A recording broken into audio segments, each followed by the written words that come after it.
Hey everyone, welcome back to the channel. Today's video is going to be another answer to one of the questions that you guys have submitted. So if you have a question, keep on sending them in. We'd love to make more videos about them. But today, we're going to be responding to a question from Nay Liz. And she says, is there really a shortage of good Christian men? Have you ever felt like that, babe? Yeah. Where are all the good Christian men? Oh my. She says, most of my friends are married, but I'm hearing from married and single friends that dating is hard now and good men are hard to find.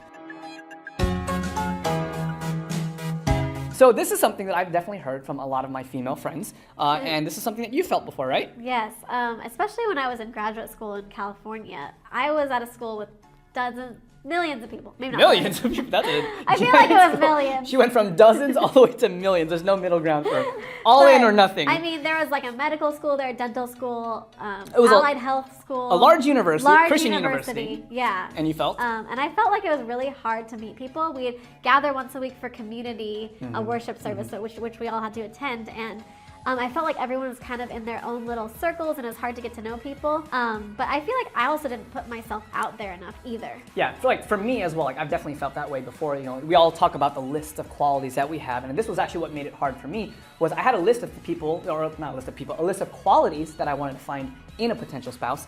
And when I went down the list and I realized, man, there's no one that exists that matches this perfect description of who I'm looking for. So I definitely know what it's like to wish, like, man, I feel like there's no hope. There's no one in my church. There's no one at my school. There's no one at my youth group. Like there's nobody who's out there. But you were saying.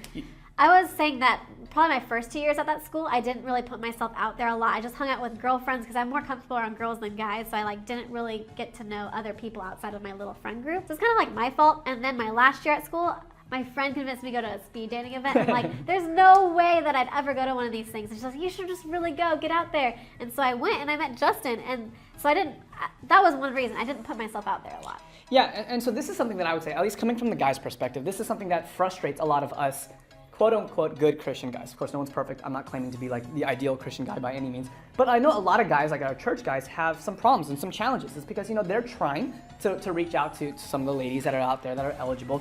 But what ends up happening is a lot of you girls, you're kind of frustrating because you say on the one hand, oh, there's no good Christian guys, but then when you have that friend that you've grown up with and that person who is one of those good Christian guys, a lot of times you end up friend zoning them, or you end up just not being even open to the relationship. I cannot tell you how many times that guys that I've spoken with, or even myself, you say, hey, listen, I'm interested. I want to see if there's something that can develop. Would you be open to going out on a few dates or something?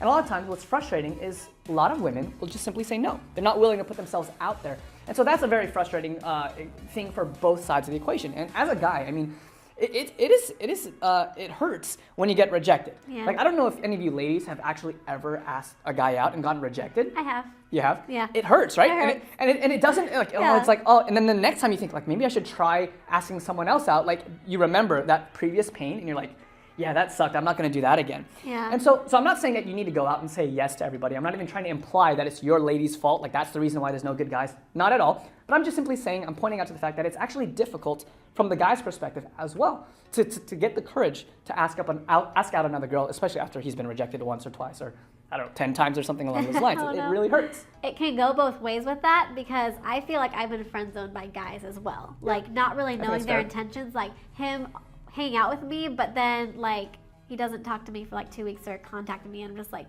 what is going on here? So I feel like it goes both ways. Yeah, and I think that's very fair. So I guess the point that we want to share that's in common is, for both guys and girls, you need to put yourself out there a little bit more. For guys, hey, if you've been rejected, tough luck. I know, it sucks. Lick your wounds. But it was after I got rejected by some girl that I asked out that I actually ended up meeting Emily. So never be afraid to try it again. There's a really great quote, I think it's by C.S. Lewis, that talks about love is like being vulnerable. And that's so true when you think about Jesus being vulnerable to us and coming down and dying for us with no guarantee that we would accept him. That's really what it takes in order to find love. So for the guys, give it another shot. For the ladies, maybe at least be willing to try and open your mind and see where it can go. We talked about in a previous video how Emily and I had the lists of qualities that we all wanted and how we were surprised that who God put us into contact with was not the person that we thought that we would be. So be open to that. The second thing that I want to say is no, of course, there is no necessarily a shortage of good Christian men in that sense. I would point to you the story of Elijah. Remember the story of Elijah when he went through kind of this depressive state and he was all he was running away for his life, and then God comes to him and it's like, dude, what's going on? Why are you so discouraged? Why are you so depressed? And one of the things that Elijah said, he's like, I'm the only one left. There's nobody else out there that wants to serve you, God, but me. And then God's like, no. You don't even know. Your eyes are so like focused that you're missing the bigger picture. And God basically says, no, there's like thousands of other people who have not bowed the knee to Baal. And that's what I want to say to you as well in this moment is no, there's not a shortage of guys. Of course, we could always want to like grow that, and we always want to help more people come to know Jesus. But in another sense, there's no shortage of guys. You might just not be keeping your eyes open and realizing where God is trying to lead you. There's a lot of really great guys that are out there that love the Lord, that really want to serve Him wholeheartedly. And we want to encourage you not to give up, not to lower your standard and just settle for someone who isn't a believer or anything else like that and be unequally yoked in that whole challenge. And we really want to just challenge you to trust God. God's got a plan for you. It's going to be okay. And even though it's not always in the timing that we love, He's going to work it out in your favor. For sure, yeah. Well, that's it. Again, we'd love to hear from you guys. What encouragement would you share to someone who feels like there are no eligible guys or girls in their country, maybe? And what would you share with them to help them out through that situation? Let us know in the comment section below. But until next time, we're That Christian Vlogger, and we want to encourage you to experience faith in the first person. God bless. Hey guys, before you go, I want to give a huge shout out to ChristianMingle.com for sponsoring this video. They're actually the #1 website for Christian online dating and have been responsible for more Christian couples than any other website out there. So if you are interested in online dating and finding someone special in your life that has similar values, check out the link in the description bar below.